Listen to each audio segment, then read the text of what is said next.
Hello, hello. How's it going? Quack. Oh, no, no, no, no, no. Okay, let's see. Gonna play more Brante today.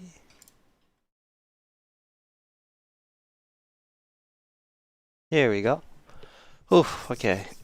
So last time we started on chapter 4. Well, actually, I think we already started on chapter 4 last time. It's just a long chapter.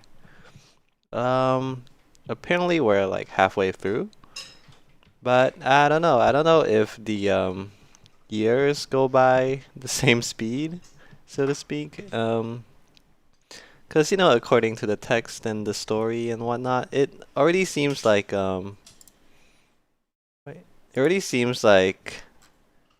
we're really close to a revolution or a revolt. So, yeah, I would not be surprised if the next few years pass by like faster than what we've seen so far. Oh, no, no, don't do that. Don't do that.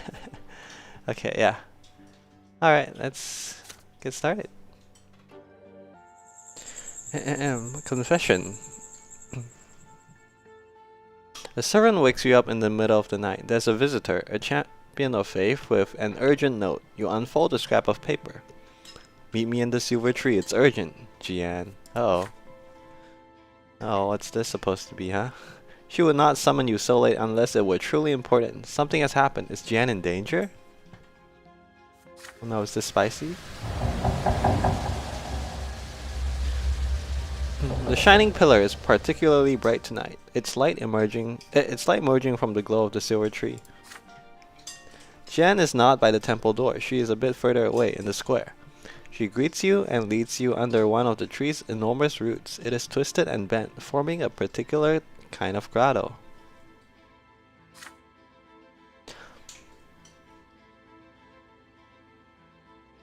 Piper, there's something I must tell you. You are the only person I can bare my soul to.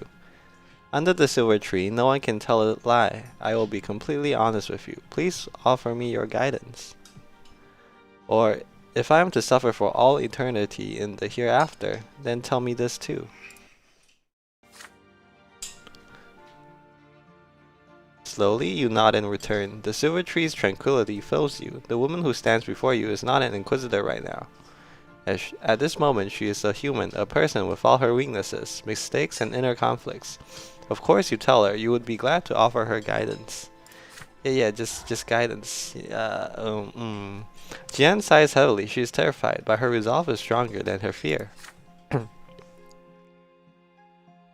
twins are law and will and love. This is what we tell everyone who comes to us for help. This is what we say so many times a day in prayer.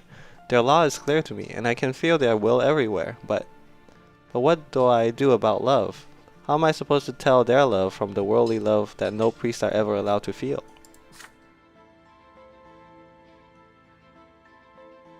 No.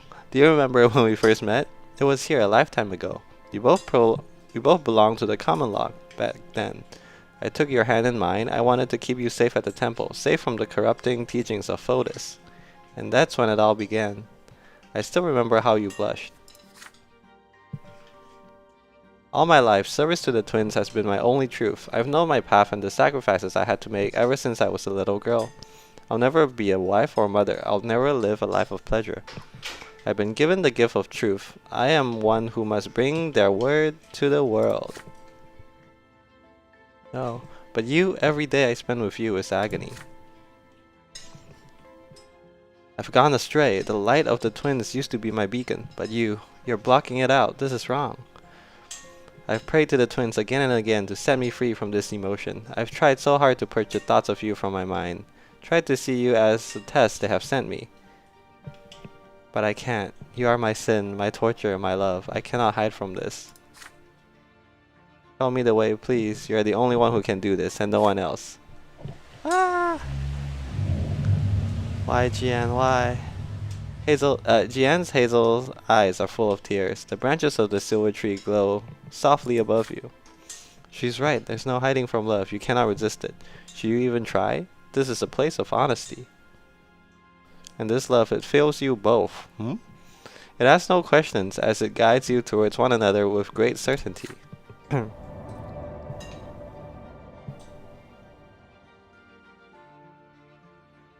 You take a step closer to Jian. Your heart is beating so hard it feels as though your ribs are about to break. Then, awkward, uncertain, but utterly sincere, a kiss. For one moment, Jian is paralyzed in your arms. Then she responds with passion and with all the love she has professed. This feeling, this emotion, so sincere, so strong, it is a gift from the twins. This touch feels so unfamiliar to you, so frightening to her. Your bodies have never known it before, bound and shackled by years of taboo. But right now, you are both guided by something more than attraction and lust. This is love, profound and absolute, that which only they may give.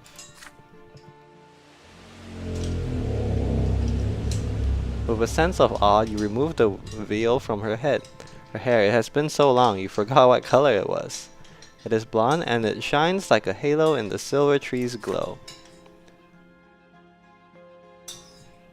Ah, ah,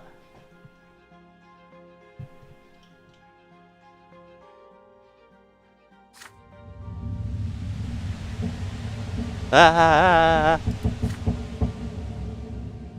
There are no more secrets between you.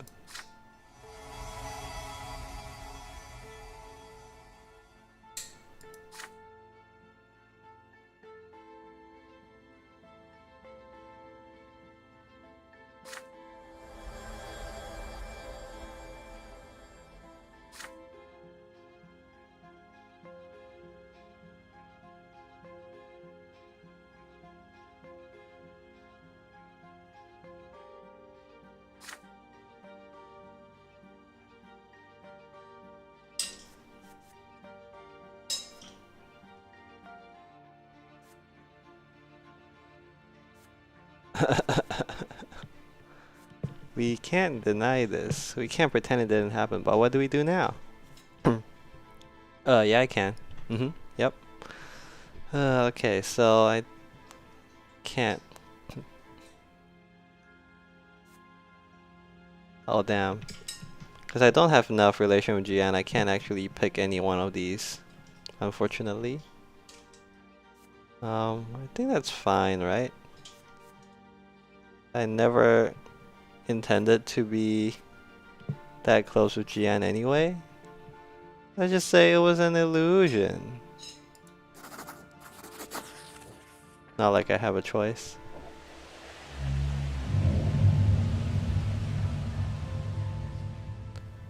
What happened was not your will, it was the will of the silver tree. It filled you with a craving for a love you have never known. But the law of the faith cannot be altered. For a priest, physical love and the union of the flesh are forbidden. Jian looks downwards. You are both silent. The hum of morning life fills the slums around the tree. A thought surprises you. There are so many people around, it feels awkward. Wait, what? Oh no. While Jian can finally look at you again, her eyes are glistening with tears. You're right. It was just an illusion. What we did is forbidden. I have to go. As she walks away from the silver tree, her back is unusually straight. She does not want her weakness to show. Oh no, distaste. You look up at the tree branches and whisper a prayer. Strength fills your body. The illusion is gone now. Reality awaits. It is time to serve the twins.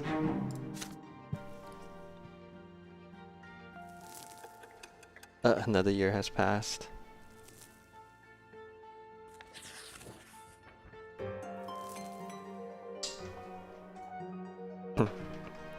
Rumors are running wild in Anizo. People say that a mysterious clandestine society called the Last Straw holds the entirety of the city's seedy underbelly in its clutches, with men and safe houses all over Anizo, plotting and scheming against the nobles and the rulers of the province. Their leader is a woman, a ruthless criminal by the name of Sophia. Alright, she was Sophia, right? That's her name. She has evaded all attempts at capture. The common people both fear the Last Straw and sympathize with their cause. If the rumors are true, the city finally has someone who will stop at nothing to help the people claim their rights. But who would support the secret organization? And how did the insurgents manage to survive this long? No one in the city knows the answers. Magistrate L. Vermin must assuage the people's fear once again. Rami.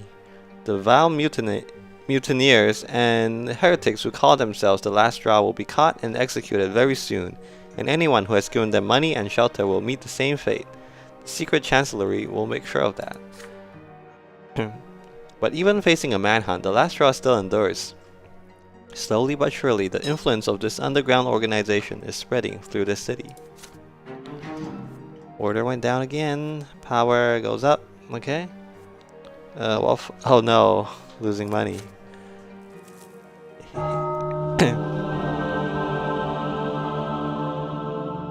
Patriarch's sermon.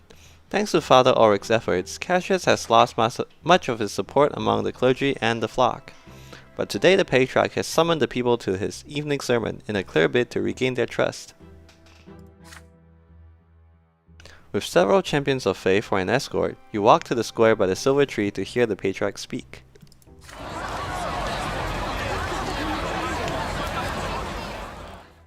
Cassius stands tall above the worshippers, his feet firmly planted on the stairs leading into the temple.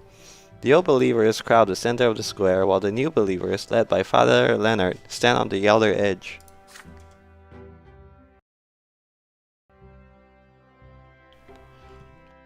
You arrive at the square as the sermon is about to begin. The Patriarch calls for silence, and the din of the crowd dies down in an instant. He speaks in a somber voice, clearly chosen for this purpose. As Cassius addresses the crowd, he lifts his arm towards the heavens. As time goes by, the false teachings of Patriarch Fotis are spreading further and further, poisoning our land. No, it's not poison. Every day I try to guide people to the true path, to save those led astray by the heresy of the new faith. And when I saw that our brethren from the Order of the Inquisition has paid us a visit, I felt great joy, for I knew they were here to purge all lies and apostasy from the province of Magra. Yeah, call the Inquisitor, but not for me. Yeah, I don't know. Sounds like you're the heretic here, though. You know what I mean? But then my trust was betrayed. Those who were supposed to guard the true faith deceived us all. Those who have sworn an oath to the twins to purge all heresy now abet it. They were supposed to be my strength, but they have turned against me. Hundreds of eyes turn to you, stern, unblinking. They came here to revile me and besmirch my name. They have clouded the minds of my flock and turned my brethren against me. Wait, me? Oh no. They're gonna make an example out of me. And now I call upon you, Brother Piper. You must now answer for your order, for I will tolerate this treatment no longer. Come to me now. Approach me and accept my blessing. Kneel before me and kiss my hands so that all may see that you are humble servants of the Church. Show everyone that the Order of the Inquisition stands with the true faith. You're right. I do stand with the true faith. The new faith is the true faith. Then stab him. Hehe. The crowd parts before you, forming a narrow passage to the temple stairs. Sure. The Patriarch extends his hand to you.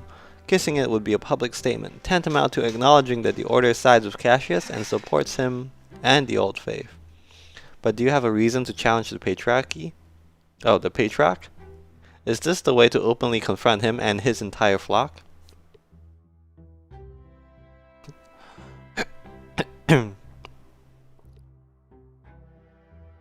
So I can kiss his hand.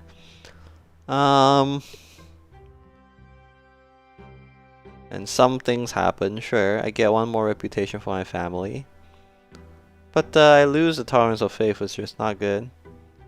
I could refuse and frickin' die. Ooh, wow. Hey, but life's our resource, you know what I mean? But now, of course I won't do that. Because I already have I already have the support of the new believers, baby.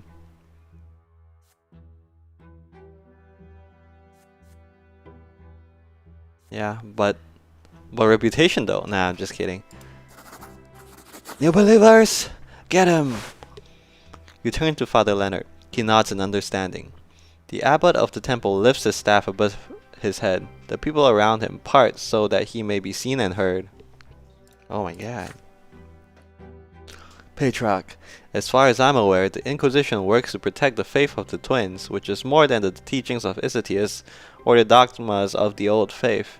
They serve the elder and the younger, Cassius, not you. Father Leonard's words echo across the square, followed by silence. Leonard, sooner or later you will realize that the teachings of Fotis are nothing but a lie you desperately wish to believe. But the souls you've dragged to the foot of the pillar will take you and your followers down with them. You spread your shoulders wide and address the people as loud as you can. The Order of the Inquisition does not need the Patriarch's blessing. The brothers and sisters of the Order have already been blessed by the twins themselves. The Inquisitors are the judges and executioners of those who would defy the faith and stray from true path. They need no law but the law of the younger, no love but the love of the elder. So the rumors are true. The Inquisition supports the schism within the faith. Your order has come to Magra to lay waste to the true faith in this land. Your order is working to blacken my good name among the clergy and the flock.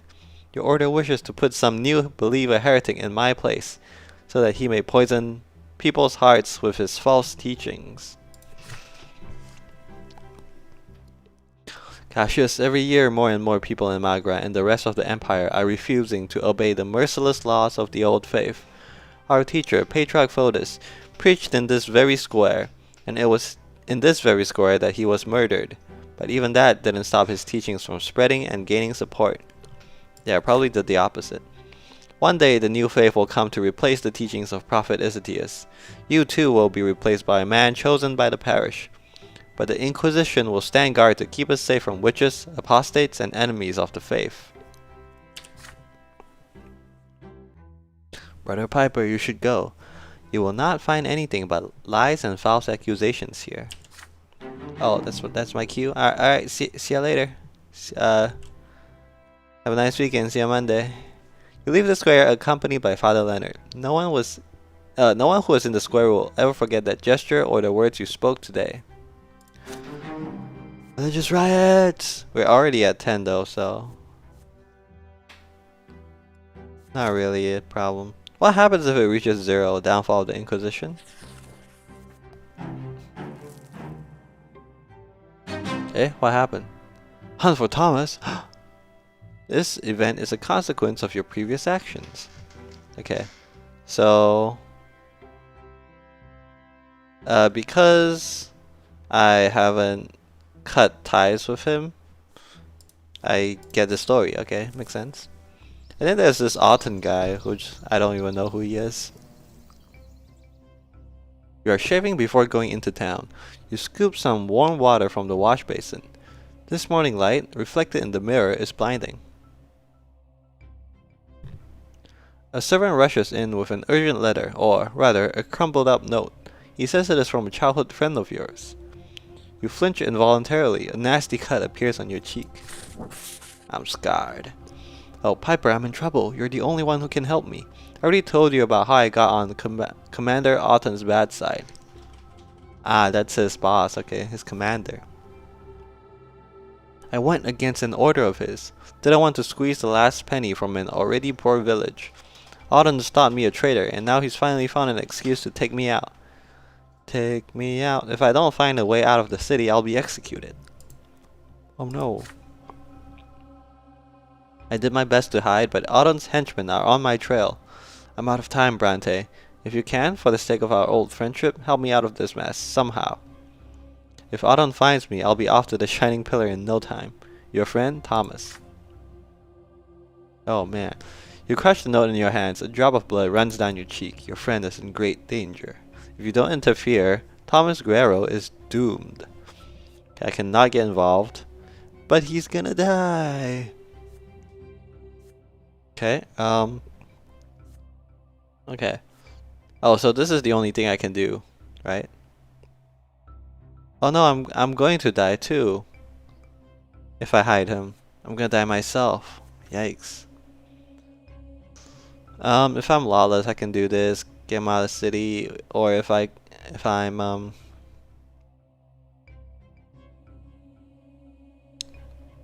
I know if I have relationship with Felipe somehow. I don't even know who that is. I guess this is part of the noble's path maybe. I don't think I even had an opportunity to get Felipe. Okay. Oh no. This is rough, dude. I'm on my last life though. Like my last life that I can spend. So either I save him.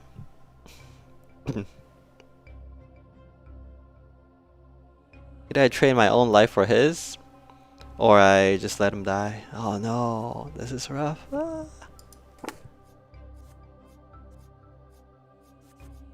If I save him, maybe he'll like help me out in the future somehow. But then I never want to be caught in a situation where like I don't have any other choice but I have to die a true death. You know what I mean?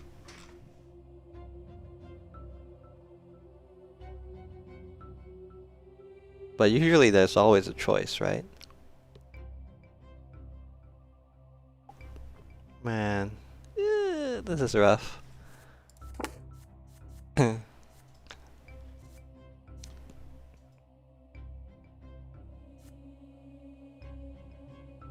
But he's my childhood friend. Guerrero. Gotta rescue him.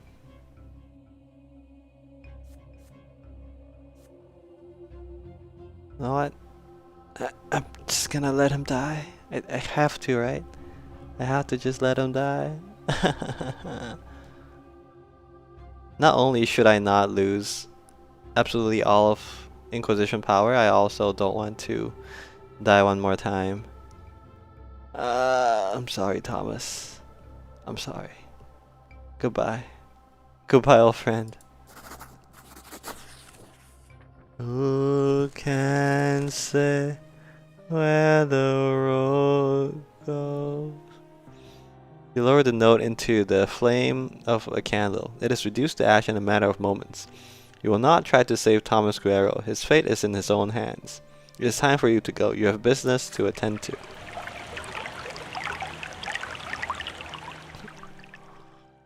Oh no. So calm, dude. I'm so calm. You manage to finish all your errands before lunch. You decide to take the rest of the day off and reward yourself with a stroll through the city.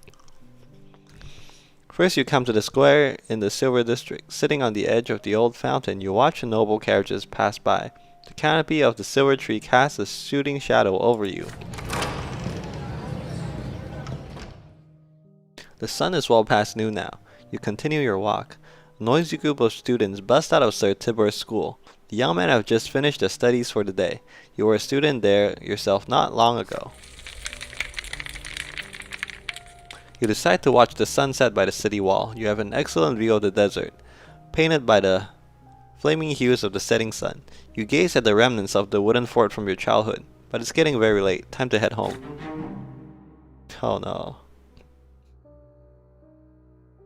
The next morning, a dead body with numerous knife wounds is found near the city gate.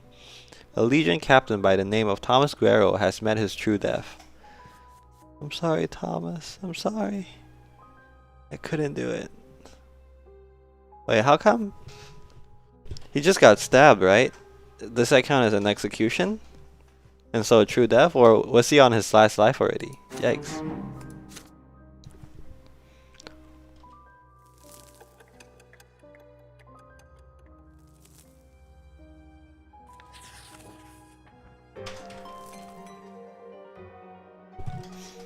After many years, the simmering, unceasing hostilities between Overseer Gaius Tempus and Archduke Milanidas have finally come to an end. Oh, really?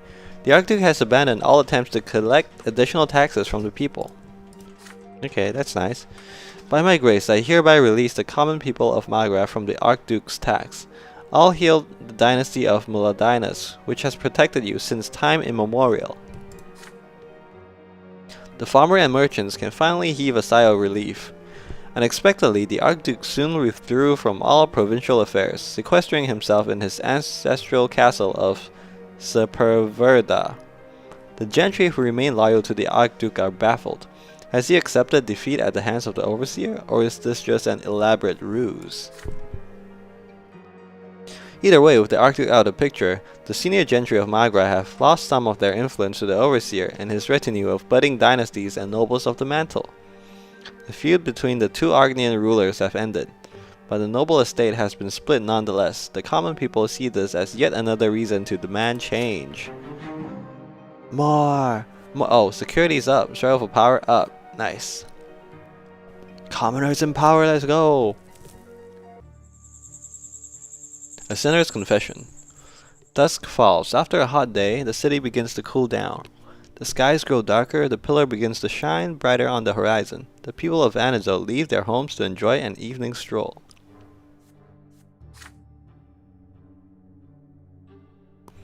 This is what you see today from the windows of your ascetic lodging at the Inquisition ward. How many years has it been since you returned home? What have you achieved in this time? Every year, Magra descends even deeper into chaos. The schism between the old faith and the new is tearing the church apart. Patriarch Cassius now openly opposes the Inquisition. You are still not sure the report against the Patriarch was true. You're running out of precious time, but the truth is just as elusive as the day you came home to Anizo. If a priest has questions, who can answer them? Who answers the answerers? Who guides those who offer guidance? A tin book finds its way into your hands. Profound revelation. A collection of all known speeches by the elder preserved in writing by Prophet Icetius. You open the book and your eyes find the words once spoken by a living God. And the elder said, I and mine own brother did stand amidst the world, and together we revealed ourselves to them in the flesh. And we found them all besotted, and yet they thirsted not, and sorrow did fill our souls. For our hearts were blind, and they did not see that they entered this world as empty vessels. But now they are besotted. Should they reject the wine, they will beg for mercy, but they shall have none, and my brother shall judge them, and each shall obtain retribution in the full measure of his deeds, while I remain apart in my sorrow. What? What? My reading comprehension is not good enough for Bible verses. I'm sorry. As you mediate over this line, you suddenly hear some sort of commotion on the floor below. How strange. The Inquisition ward is supposed to be empty at this late hour. Oh. You hurry down the stairs.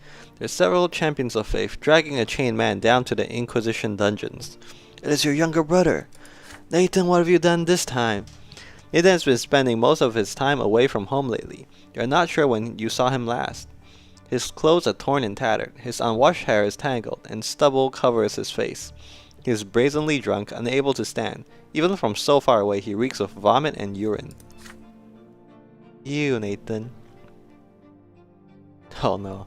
Inquisitor Piper, I didn't think I found you here. My men caught this drunk by a temple. People told us he was cursing at the twins and pissing under their statues. We found him on his knees in a puddle of his own filth.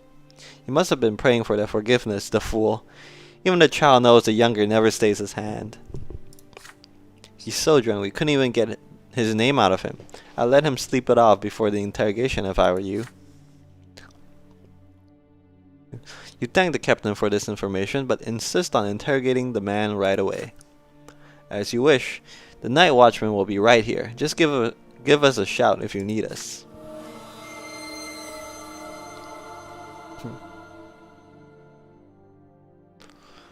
Nathan sprawls on the floor, motionless. You hold a thin slab of silver in your hands and pray to the elder for a cure. The silver melts into thin air.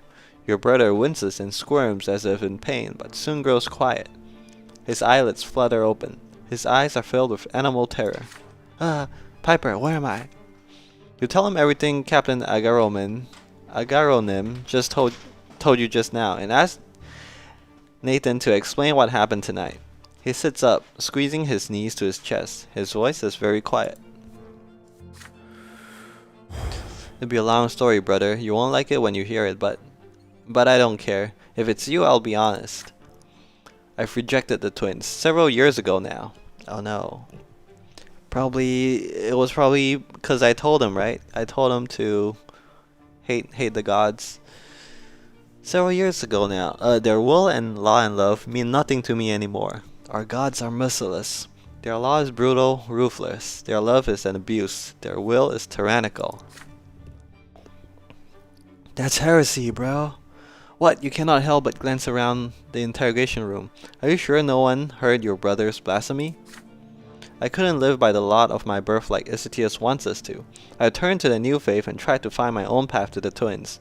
But it just showed me I don't hate my path. I hate the gods themselves. Whoa, that's kind of extremist, man. I met a man once by the name of Father Mark. He was kind to me. He gave me the answers I needed. He guided me to the path I was looking for, a path away from the twins. Mark teaches that the twins are nothing but absolute will, and we are not going to be dissolved in it. Oh, and we are all going to be dissolved in it in the hereafter. Everything we are will be gone. Right, I forgot about that character. Maki Mak. Is he still around? He's definitely he's not part of the new faith or the old faith. He's just like a heretic. Yeah, isn't he a heretic? Have we not persecuted him yet? That's weird. Mark says that the immortal world is the only place where we are free to reject the will of the twins and live a life of freedom. Only here are we free to struggle against their merciless law and the love they force on us. Only here in this world can people like me be themselves. Okay. And what is yourself, Nathan? What does it mean for you to be yourself? Nathan cuts himself short. His eyes are filled with sorrow and disappointment. Mark never told us to pray or perform rituals. He told us to do everything we could to forget the twins exist. That's kind of a bad influence, to say the least. We need to set ourselves free from their will, to be who we really are. Yeah, but you can do that without, forcibly forgetting about them, right? And I believed him. I rejected the twins and I found my freedom. I became one of Mark's favorite disciples. You can't even imagine how many important people follow him.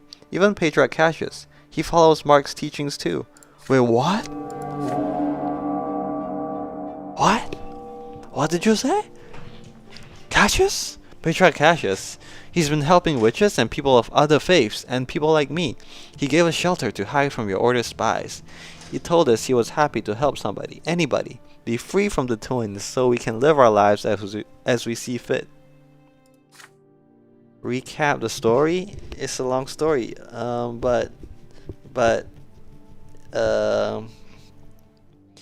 in summary, I started from childhood.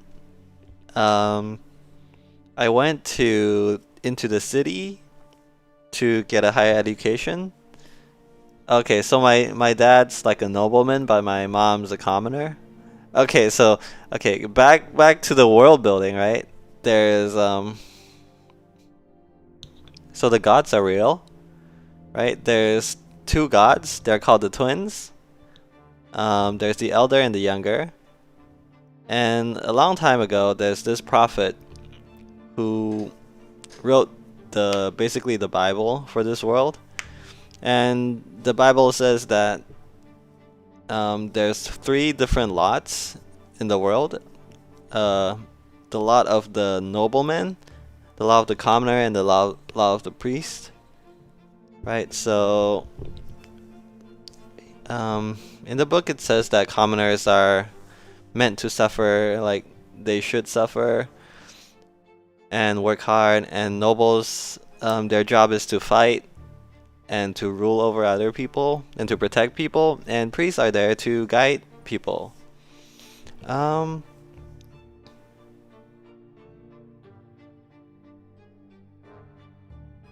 yeah, and in the book, it also says that if you don't follow your own lot that you were born into, then you will burn in hell forever.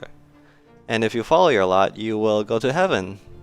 So yeah, that's the type of world that we're living in. But my dad is a nobleman and my mom is a commoner. So I kind of got a choice as to which lot I'm going to take. But instead I chose the priest path.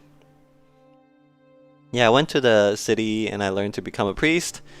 And then I became an inquisitor because someone just picked me up to be it. It wasn't my choice. I just got recruited to become an inquisition. Now I came back to my hometown and we're investigating the head priest of this province because apparently he's a heretic. Yep. And this is my brother. He's kind of a mess right now. My brother was just arrested for drunk behavior and pissing on religious statues. Yep. But there's just one problem. Most of us don't know what to do with that freedom. You know, Piper, I've drunk so much wine, I've eaten all the food no commoner is ever supposed to taste. I've made love to so many women and men, I've felt all the pleasures I could find, but I've never found peace. I was just trying to drown out the cacophony of fear and desperation in my soul. Alright, any more questions? He lets out a bitter chuckle and rolls up the sleeve of his shirt. There's a black circle around his forearm. Your brother has known a lesser death. Alright, lesser deaths. Yeah, in this world people can respawn. It's like Jumanji starring Dwayne "The Rock" Johnson. Everyone gets 3 extra lives, so you can die up to 3 times, and then you'll respawn. But the 4th time you die is final. And there's some like exceptions to that. Like for example, if you get executed by the court, like as a punishment for crimes, then you just die a true death. And apparently, if you become someone important in the world, you also die a true death. As in, if you're like the head of the province and you get assassinated, it doesn't matter how many extra lives you have, you just straight up die.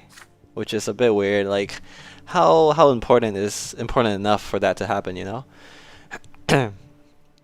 Anyway, I've been drunk for days when that happened. I don't even know what killed me. Can you imagine? But that death woke me up.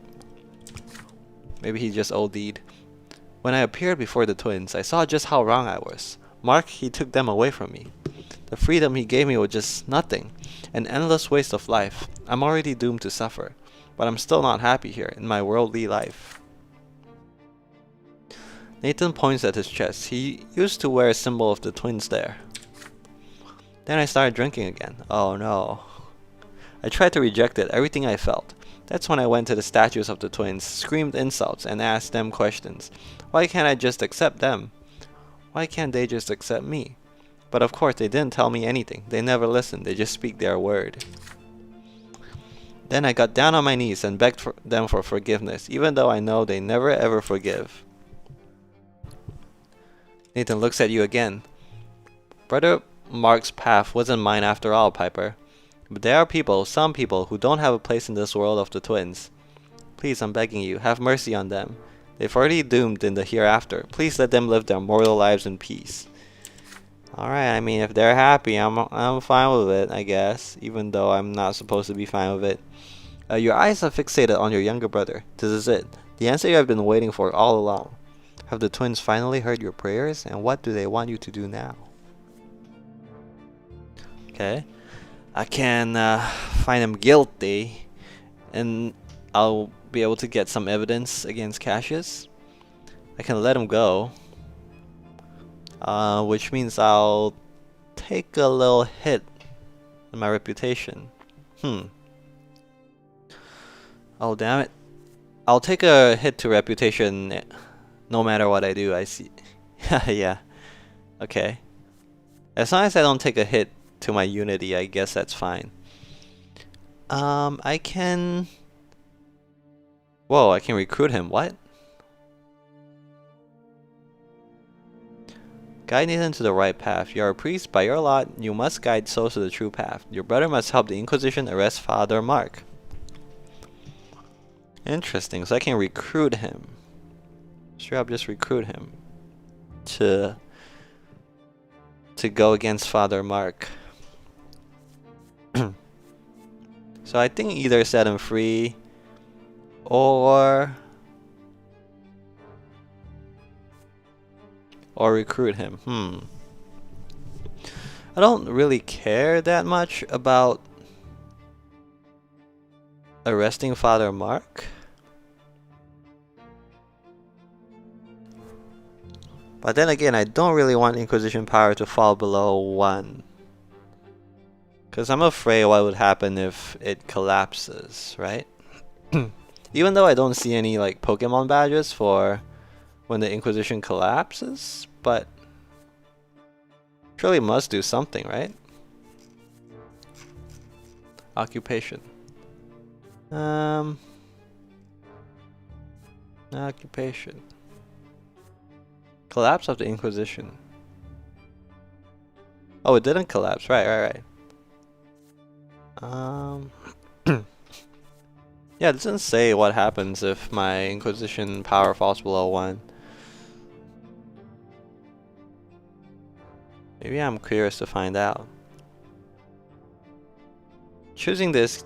Okay, so what's the difference? This just gives me 1 more scheming, I think. Yeah. And if I choose this, I lose willpower. I guess that's fine. I'll just... Yeah, screw it. I feel like they'll unlock some new story later on if I recruit Nathan. God, he looks so old. He's my younger brother. And I'm only 24. God damn it, Nathan. You asked your brother to recall your conversation by the tree in the family garden all those years ago. He asked you about the twins back then. Can Nathan remember what you told him? Yes, I remember.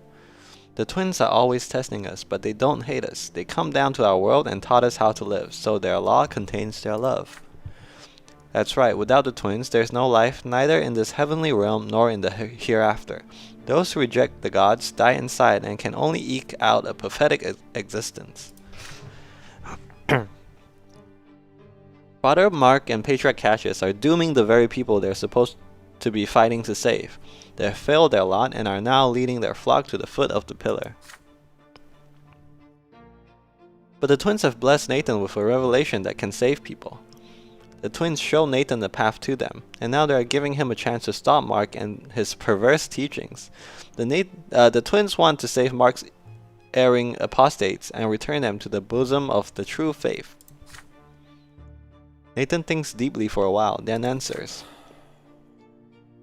Very well, brother. If you promise not to punish those lost souls, but only offer them salvation, I am willing to aid you. Ponder what to do about your brother. If Nathan stays until dawn, Ulrich will surely get his hands on him. You quickly walk upstairs. What is it, Inquisitor? The prisoner has confessed his misdeeds and is ready to be punished for them. Astonishing! I was certain it was impossible to get anything out of that drunkard. What is his punishment? You sentence your brother to the usual punishment for drunkenness, 7 days with an iron chain around the neck. He will endure this burden and the shame that comes with it. And my family too, yikes. You accompany your brother out of the Inquisition ward by the grey light of dawn. Nathan walks slowly. The metal ball chained to his neck weighs him down. Soon the pain will make him scream, but this punishment is nothing compared to the crimes he has committed. The pain will make him scream, yikes. Ah! So, about Father Mark, listen. He's planning to gather his supporters at the country mansion of a nobleman named Algonthier. There are usually several guards at meetings like this, and they're ready to sound their alarm at the drop of a hat. Inquisitor! Scram! They'll usually notice a group of men, but a single person won't seem suspicious. The password to the meeting is Alice. I heard it's the name of a woman Mark used to love. Alice? Isn't that the Sophia's friend or something? Or no, it's Jian's friend. The singer, right? Talk to him. I think you'll both have something to say to each other. You ask Nathan why he decided to share this with you. You have something the twins don't have. And what is that? Mercy. Mark isn't a bad man, you'll see. You helped me. Maybe you can help him too. You cannot promise that. Father Mark is an apostate and a renegade. I see, renegade priests. The next morning, your brother's shame makes your family the talk of the town. Stefan is livid, but the rest of the family just feels sorry for Nathan. Then, as soon as noon approaches, Inquisitor Ulrich sends for you. He wants to see you right away. Whoa. Slam the door open. You meet at a chapel near the Inquisition ward. You are alone in the house of the twins. What are you gonna do, Ulrich? Surely you are not expecting to conceal yesterday's incident from me. I have questioned the witnesses. Your brother's actions call for a much severer punishment. You allowed your feelings and family ties to outweigh your duty as a servant of the twins. This is unacceptable. No, you. I cut a plea deal with him. He'll give us a bigger criminal. Father Ulrich is right. You're ready to accept any punishment your mentor deems necessary. But first, you have urgent news to deliver about Patriarch Cassius and his apostasy. Ulrich's eyes grow wide. You tell your mentor about Father Mark and his connection to the Patriarch. The Inquisitor nods in approval. Very good. Your punishment can wait for now. Go find this Mark and take him to our dungeons. There's not much time left until the next sacred conclave. If Cassius is indeed a heretic, we must expose him before he is elected Patriarch again. Convince your younger brother to betray Father Mark and his disciples. Okay. No, my reputation. Con artist. Hell yeah. Okay, what else? Full of power. Theologist, okay. My Inquisitor stats are getting really padded right now. It's quite late at night. Actually, one second. I got something to check out. Gotta grab some water as well.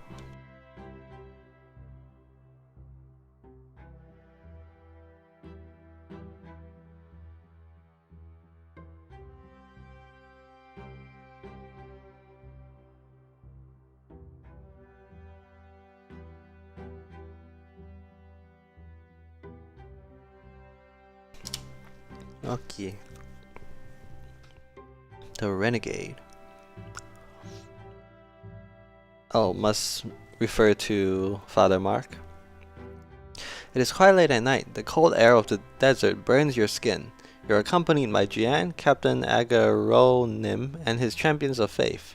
You're on your way to the El Gothier estate. Father Mark will preach there tonight. Oh, it's a sting operation. Your plan is almost complete. There are only minor details left to discuss. My squad and I will be right nearby. We'll rush to your aid if you need us. Be careful. We don't know what to expect of these renegades. Try to arrest Father Mark, but do not take any unnecessary risks. Inquisitor, you are heading into the enemy's lair to act as my weapon. When the time comes, smite the heretics mercilessly with the power of the twins. I'm gonna need more silver than that, guys. Can you load up? Oh my god. Imagine like wearing a tactical vest, tactical rig, and it's just, instead of magazines of bullets, you're holding onto like silver bars strapped to you. Amazing. Tactical priest. Tactical inquisitor. You probably don inconspicuous travel attire instead of your usual cassock. There are priests among Father Mark's followers, but it is best not to attract attention. You settle up and ride towards the estate. The entrance is guarded by armed men. You give them the password and proceed to the courtyard. You see several dozen people in the house. The caverner's main hall is lit by flickering candlelight. You see many commoners and a few noblemen seated around the tables. You spot armed guards by the windows and doors. You take a seat in the corner, far from the large group of people, and await the beginning of the sermon. A short, stout man steps up onto a little pedestal. He is wearing a brown cassock of a clergyman, but without any symbol of the twins. The audience greets him with cheers. Yay, woo! He responds with a charming smile and raises his hand, calling for silence. Greetings to you all. I see some new faces among us. Oh, no. You came to this house before you can find no refuge elsewhere. You came because you have questions no one is willing to answer. Amogus, why are the laws of this world so cruel? Why is your life, regardless of your estate, full of torment? Why are the ways of this world so unjust? Why?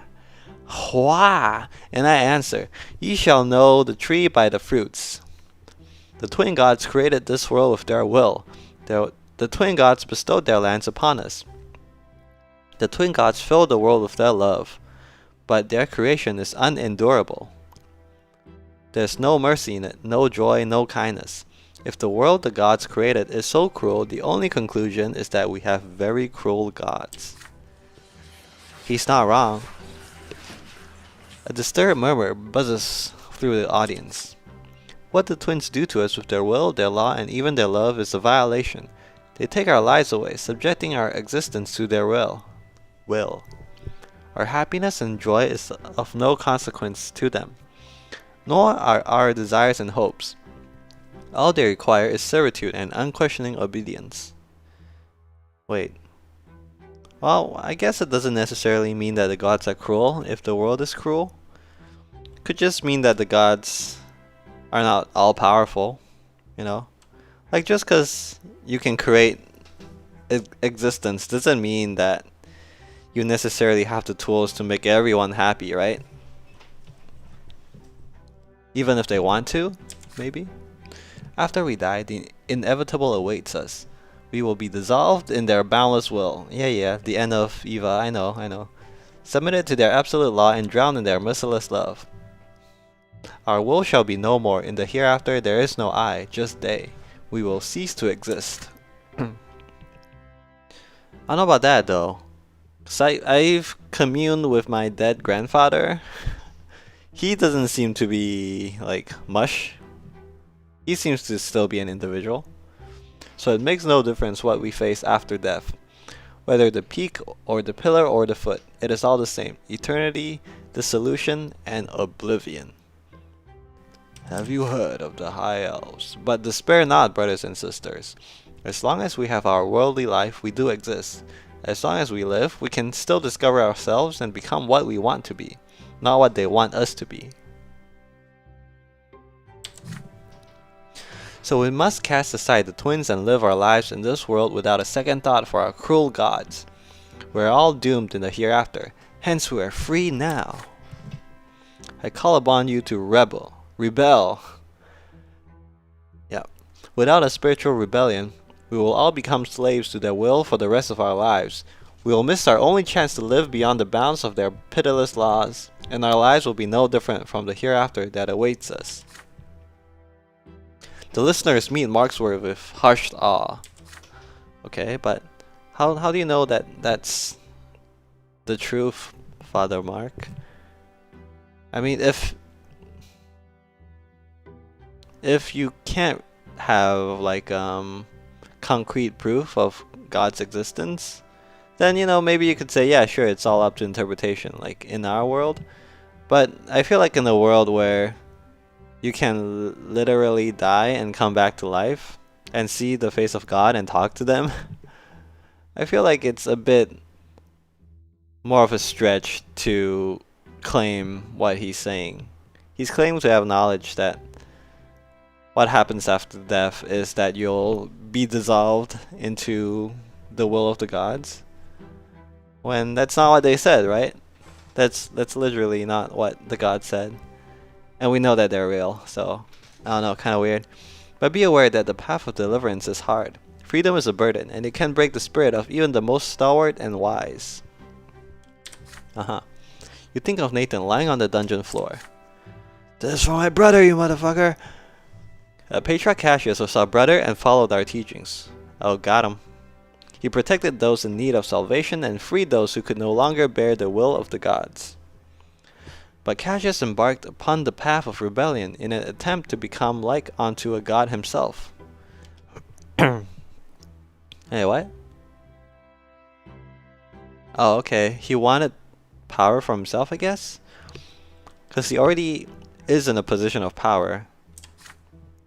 And if he forsaked his duties or his beliefs, maybe he'll be free to actually capitalize on his power to become a living god, is the quote, I guess. I taught Cassius to forsake the divine laws, but what he heard was, make your own law. Ooh. I taught him to save those who suffer from the will of the twins, but he heard, subject the world to your own will. I guess, so yeah. Patriarch Cassius wants to defy the twins and forcibly liberate people of their oppression. His intention is to spread my teachings, turning them into a new prison for this world. I tried to make Cassius see reason, but a man who considers himself equal to the gods is deaf to the words of a mere mortal. I cannot stand against him, and I will not support him. This is the reason I am leaving Anazone and Magra. Tonight we meet for the last time. Oh, okay. Mark steps down. He is instantly surrounded by people. It is time to decide what to do next. Aha. Okay. Oh, I can talk to him. I can cut a plea deal with him, get evidence against Cassius, but then he gets to go free. I could do a sting operation. I see. Oh no, I'll lose reputation for that, so definitely not. I could capture him straight up. But I will have to spend a life for it. Absolutely not. I could just run home. Like a scared little inquisitor. Oh, I gotta cut a plea deal, right?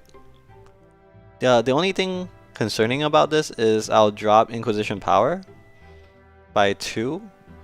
I only have 1 left, so I'll drop it to 0, and I'm not sure if that triggers like a bad event or anything. But I think I'll have to do that, yeah.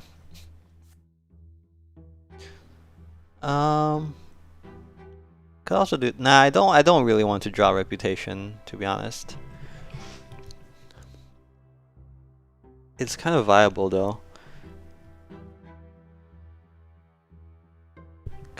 And I don't even actually need evidence against him.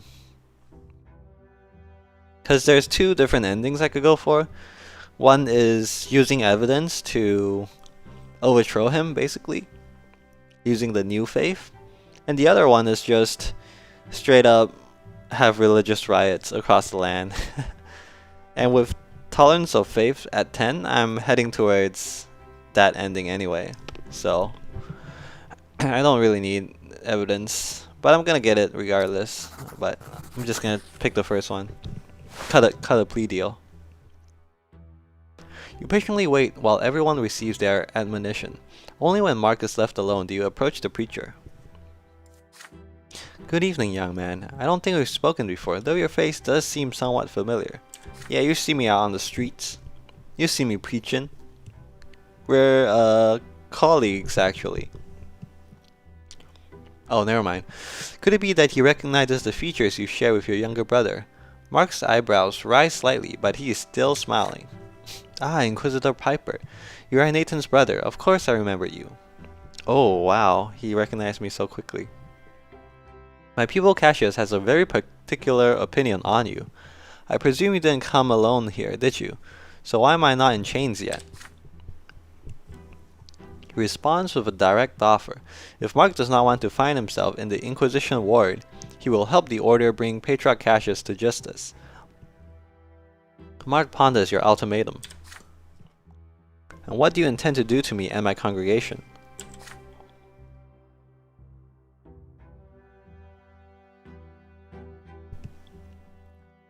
You reply that you are only interested in Patriarch Cassius at the moment. Father Mark will be allowed to leave Magra and while away in his while away his empty life until the younger sends him to the foot of the pillar. Yeah, let the gods punish him. Mark sips his wine and nods. Cassius is going to commit sacrilege at the sacred conclave. He'll deny the twins personally. What? That's very daring of him. At the conclave, the gods usually disregard the voices of mere mortals, but the voice of a patriarch during a sacrament might just be loud enough to reach the peak of the shining pillar. I'll give you the names of priests who share his ideas. They'll tell you more than I can. Okay. How do we trust this guy though? Like, the defense attorney will probably say that Father Mark is not a reliable testimonial witness, right? Because who are you gonna believe? The word of the archpriest of the whole province? Or some wine drinking, tobacco smoking priest, quote unquote priest with no affiliation to the gods or the church? Who are you gonna believe, huh? Probably not this guy. You carefully write down the names Mark lists and alert the priest to the ambush laid for him outside. Father Mark and his followers leave the house through a secret passage they had prepared. You are tied up and left to wait for help. Wait, I'm tied up? Damn it. Just let me leave, brother. I guess maybe it's good if I get tied up, because I can pretend like they just caught me. They recognize me. Yeah, it wasn't my fault. Guys, I got tied up and I had to cut a plea deal with them. I had no choice. The champions of faith arrive too late to stop Mark's followers from fleeing. Jen finds you in the hall. I told you not to take any unnecessary risk. Where are the heretics? Where is Mark? Did you get any information? I didn't really take any risks, right? I just talked to him. You tell him that you managed to overhear the names of several of Cassius's henchmen. Now that you know who they are, you'll be able to extract the truth about Cassius' deeds from them. Jan nods. Oh, they should have punched me a little bit, you know? To really sell that I was captured. Captain, send your men after them. Maybe you can still catch a few of them. Get up, Piper. We'll have to question the priests you listed tomorrow. This is our last chance to prove that Cassius is a renegade and bring charges against him before the sacred conclave. Right. Inquisition downfall. Uh-oh. Oh, wait. Nope. Aha. So I got evidence against Cassius. You now have irrefutable evidence of Cassius' apostasy, the key to bringing the Patriarch down. So, this doesn't even say anything about Inquisition power being too low.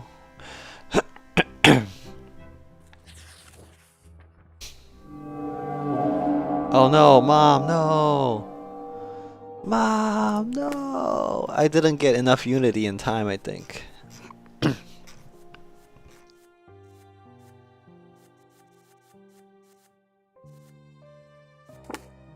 Deafening silence fills your home.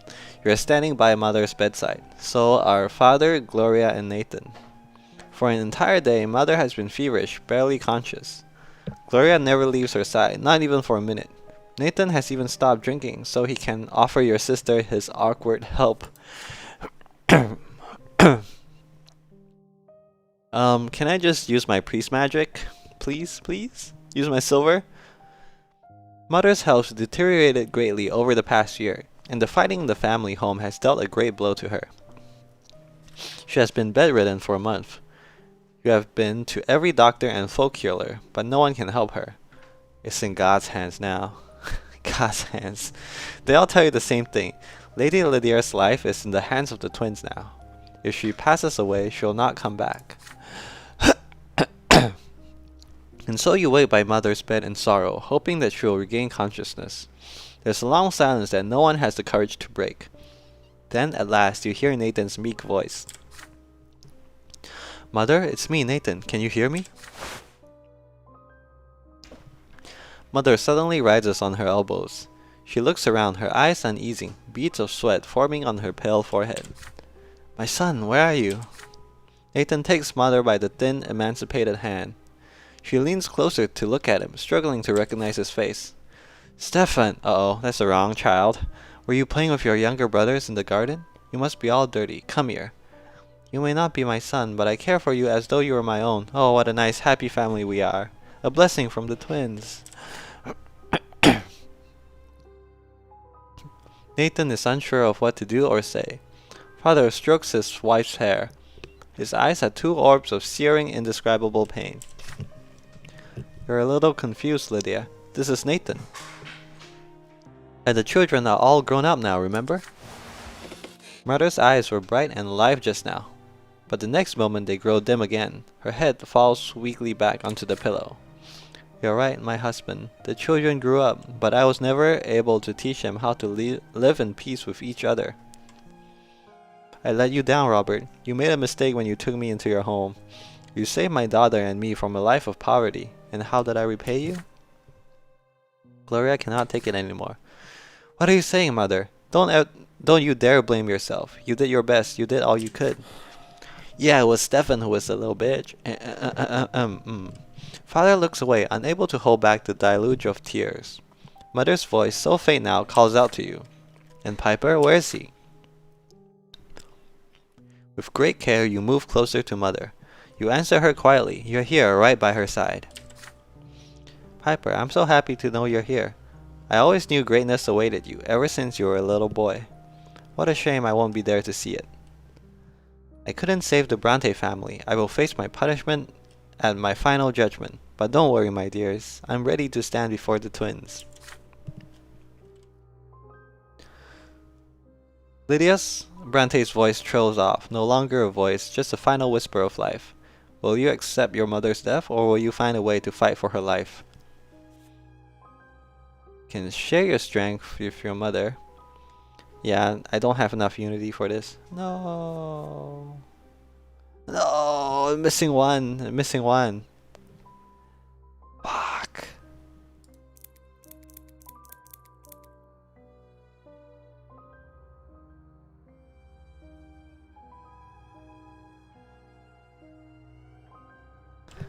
Damn it. Damn it. So close. I think I was just... Yeah, where was another place I could have gotten one unity? I don't know. Just didn't get it in time, I guess.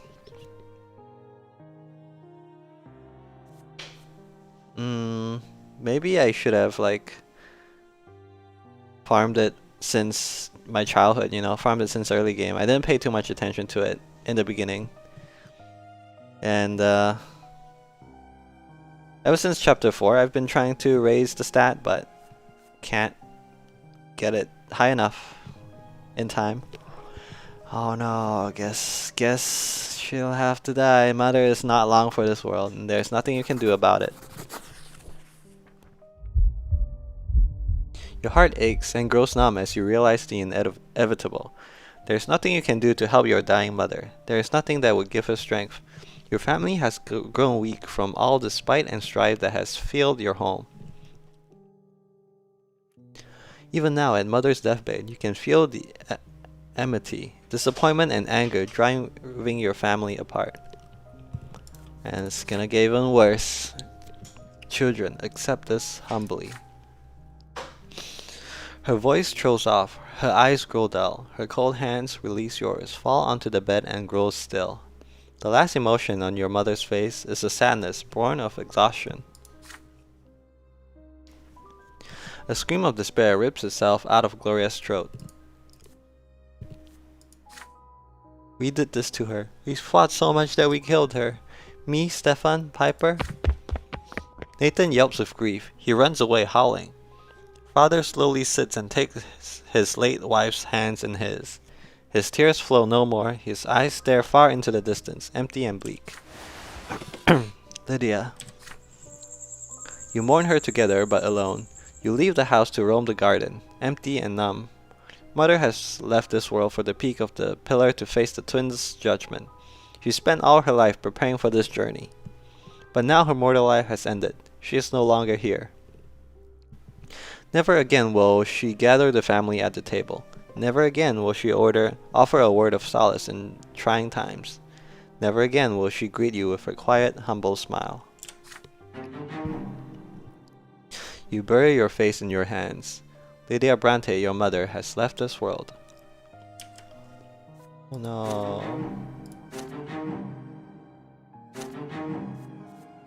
True death, succumbed to illness. No, no. Respawn? Check the crypt. Check the crypt. No, she's gone.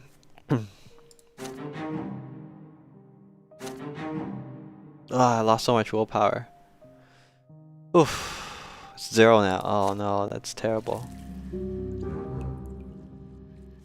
Your mother lost her fight to the severe illness. She will never return from the hereafter.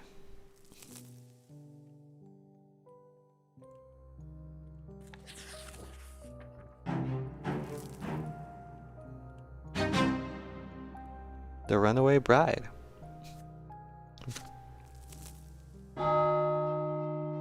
Okay, I think I'm gonna do this as the last story, and then I'm going to stop the stream for the day.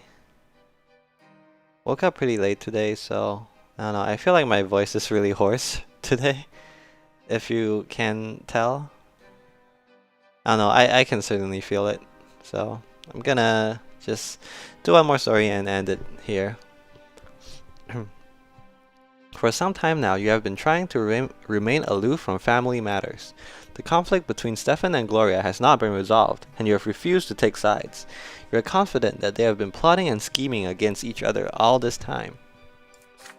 And now Stefan's efforts are about to bear fruit. All the arrangements have been made, all the negotiations are done. Gloria is about to leave the Brante home to marry Sir Jose el Pelletier, the noble of the sword who has fallen madly in love with her. Your sister fought tooth and nail but could not hold her ground against Stefan forever. Wait, what? Oh, Gloria doesn't want to marry him, but Stefan wants her to marry him. Interesting. It was no easy task to arrange this match between a nobleman and a commoner whose father has rejected her.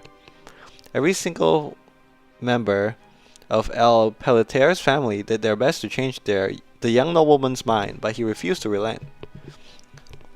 Stefan did his best too. He spent an eternity convincing the groom's family that Gloria has received an excellent education and will make Sir Jose a fine wife. Okay.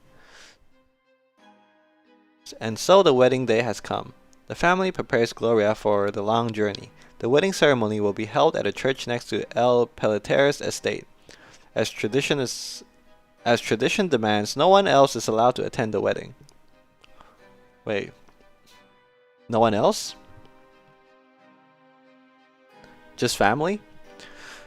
Or just the two of them? Gloria is completely silent today.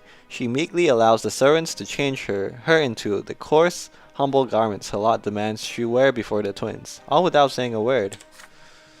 Gloria, say something, I beg of you. This marriage is the best thing the Brante family can do for you. You're about to join a noble bloodline. Gloria stares back at Sir Robert, her mother's husband, who never became her father. There is a bitter sorrow in her gaze. I think it's more likely I'll be added to their family's opulent collection as another exhibit. But still, from the bottom of the heart, I thank you, Sir Robert. You've destroyed the last of my illusions. My fate rests in the hands of my noble masters, and it always will.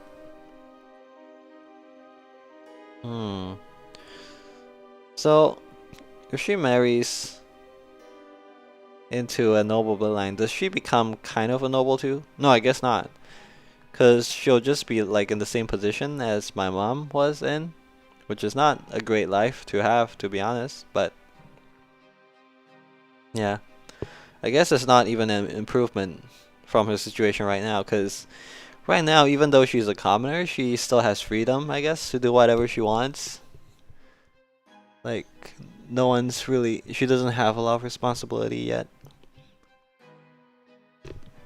And since we're her own family, we're not exactly like forcing her to do things. Like Stefan and her might fight a lot, but in the end, she still has freedom to do what she wants, like write poetry or join a secret society. But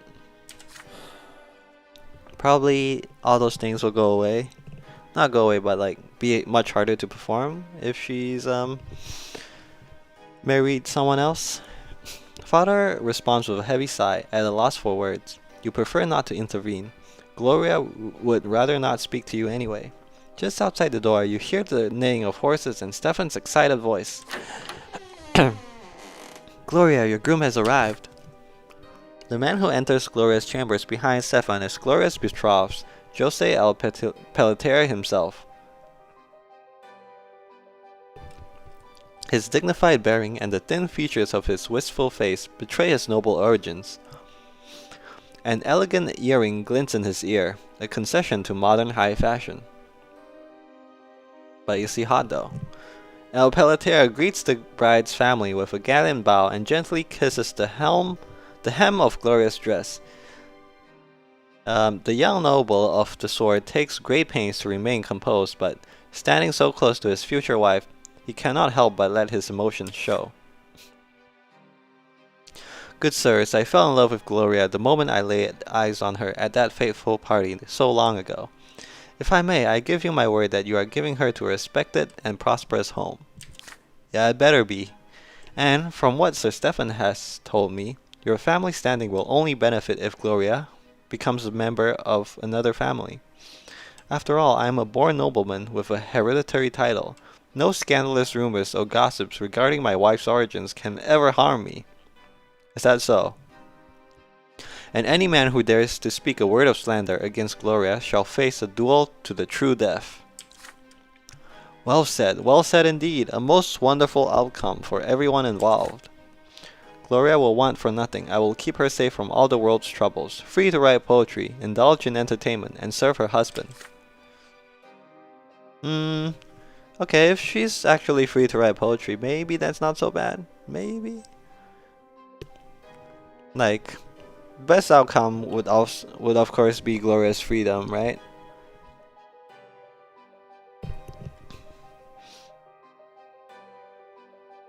The enamored noble gazes at Gloria with a tender expression. She hides her eyes behind her unkempt hair. There is a hopeless look about her. Gloria, my love, it is time. Our journey calls. The temple is ready for the ceremony. Very soon we shall announce the sacred intertwining of our destinies to the twins themselves. And then your new home and new life await. Gloria looks up. There is an obstinate glimmer in her eyes, so familiar from your childhood years. No! I don't agree to any of this. I'm not a member of the Brante family after all. They can't trade me away as though I were their property. I'm a bastard child of lowly birth, and that's what I'll remain. At a loss for words, El Pelletier turns to Stefan. He expects an explanation. Enough, you're embarrassing us. Am I? As far as you're concerned, all I've ever done is embarrass the Brante family, so deal with it. Gloria breaks free of El Pelletier's embrace. He lets her go, utterly baffled. Can't you see, sir, that she's not happy? If you truly love her, then you have to let her go. I'm leaving. I'll leave on the streets. Or on Skid Row. I don't care. Goodbye. And goodbye, Piper. I took care of you my entire childhood, but you still wouldn't stand up for me. This isn't my home anymore. I'm gone. No. Gloria rushes down the stairs, her rage fueling her speed. No one has the courage to stop her. Stefan barely musters enough composure in the face of this fiasco. What's the meaning of this, Stefan? Oh, Stefan lied to him. God damn it, Stefan. You told me she agreed to the wedding. Do you have any idea how this will sully the reputation of the El Pelletier dynasty? What do you mean? You're a hereditary noble of the mantle. Nothing anyone says can ruin your reputation. Enough, Jose. I'm just as flabbergasted as you are. Is this another one of your schemes, Piper? I can't trust anyone in this house. Well, why are you blaming me? I don't even know anything about it. Stefan begins to pace the room, driven by helpless rage. El Pelletier shakes his head. He returns to the carriage with a scornful expression. Gloria has run away from home. You cannot find her, no matter how hard you search the surrounding neighborhoods. Did she find refuge in the city underbelly of Anizote? Did she leave the city entirely? You will never know. The Brante home feels emptier now without her. You wander the halls, lost in memories. You remember Gloria leading you by the hand through the yard and showing you the shining pillar for the very first time. You remember playing together. You remember how you and Stefan went looking for her in the Anizote ruins. You remember the quill and paper, what were your sister's constant companions. You refused to get involved in your sister's destiny, and now you have lost her. Wait, did I ever had the chance to, though? I don't think I ever had the chance to get involved. She didn't come to me to talk about her bride matchmaking situation. I guess it's because my relation to her was too low, probably. No, I'm feeling everything.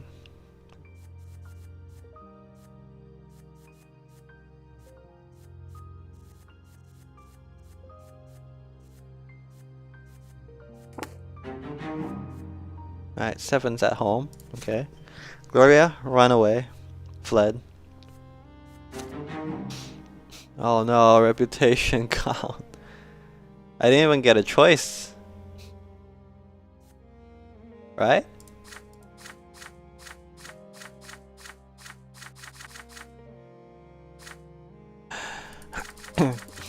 Like, this is a chapter where I don't make a choice at all. What the hell? Fuck. Everything's going to shit. It's all gone now. Disgraced.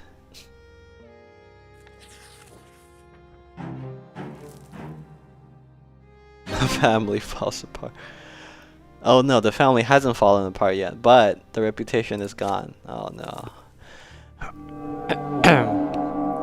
Alright. Yeah. As I said, I think I'm gonna end the stream here. It's been a bit more than an hour, but I'm feeling my voice needs a rest for some reason. Okay. Wow, so many NPCs. Interesting. And all of them in a terrible spot. No. Could have played this better, I think. Or could I? I don't think so, actually. Like, for a first playthrough, I think there was a lot of things that were just not known to me that I just didn't figure out the consequences for until it's too late. But yeah. Anyway, well, thanks for watching. I will see you guys next time. Next time. Maybe. Next time. Okay, bye-bye. Bye-bye. Ending. Bye-bye.